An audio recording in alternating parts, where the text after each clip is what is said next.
সাক্ষ্যগ্রহণ চলছে আর এই মামলায় 9 দিনের মাথায় অভিযোগপত্র জমা দিয়েছে পুলিশ। ইতিমধ্যে আসামিরা অপরাধের দায় স্বীকার করে জবানবন্দি দিয়েছেন। আর এ নিয়ে বিস্তারিত জানাতে ময়মনসিংহ থেকে জুডিশিয়াল ম্যাজিস্ট্রেট আদালত থেকে যুক্ত আছেন সহকর্মী ইমতিয়াজ আহমেদ। ইমতিয়াজ, সাক্ষ্য গ্রহণে কি বলছে আসামিরা, এই বিষয়ে বিস্তারিত আমাদেরকে জানাবেন।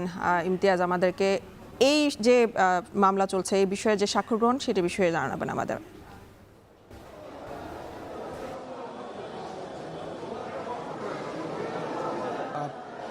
আজ আপনি জানেন যে ময়মনসিংহে অত্যন্ত একটি হৃদয়বিদারক ঘটনা। 5 বছরের শিশু নিশামণিকে সংঘবদ্ধভাবে ধর্ষণের পর কংস নদীতে ফেলে তাকে নির্মমভাবে হত্যা করা এবং সেই হত্যার ঘটনার 8 দিনের পর আমরা দেখতে পেয়েছি যে এই মামলার যিনি তদন্ত কর্মকর্তা রয়েছেন এবং ধোবাউড়া থানার যিনি ভারপ্রাপ্ত কর্মকর্তা রয়েছেন শফিকুল ইসলাম, তিনি 4 জনকে মূল আসামি করে একটি চার্জশিট দাখিল করেন ময়মনসিংহ জুডিশিয়াল ম্যাজিস্ট্রেট আদালতে।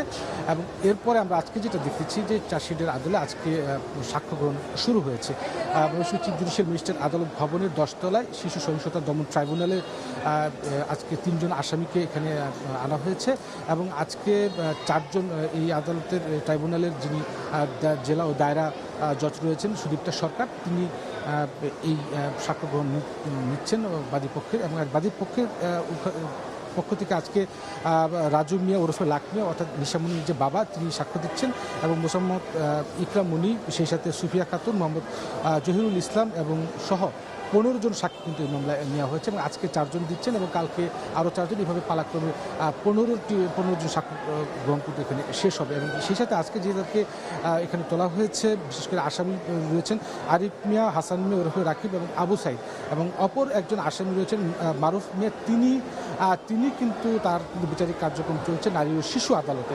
তো সব মিলে যেটা আমরা আজকে দেখতে পেরেছি যে এখানে নিশামণির যে বাবা, তিনিও এসেছিলেন, খুবই বেদনাসিক্ত। তিনি অস্ত্রসিক্ত আমাদেরকে বলছিলেন যে এই ঘটনায় আসলে তিনি বাকরুদ্ধ এবং এই ঘটনার যারা জড়িত তাদেরকে দৃষ্টান্তমূলক শাস্তি এবং দ্রুত সময়ের মধ্যে বিচার কার্যক্রম শেষ হয় সে বিষয়টি নিয়েও কিন্তু তিনি বলছেন। এবং পুলিশ আমাদেরকে যেটা জানিয়েছেন যে যাদের বিরুদ্ধে চার্জশিট গঠন করা হয়েছে তারা সরাসরি এই ঘটনার সাথে সম্পৃক্ত ছিল এবং পাশাপাশি তারা আদালতে 164 ধারা জবানবন্দিতে তারা কিন্তু স্বীকারোক্তিমূলক জবানবন্দি দিয়েছে। তো সব মিলিয়ে এখন প্রায় শেষ পর্যায়ে সাক্ষ্য গ্রহণ। তো সাক্ষ্য গ্রহণ শেষে হয়তো আরও বিস্তারিত আমরা জানাতে পারবো। সব মিলিয়ে এই ছিল আমার কাছে সবশেষ।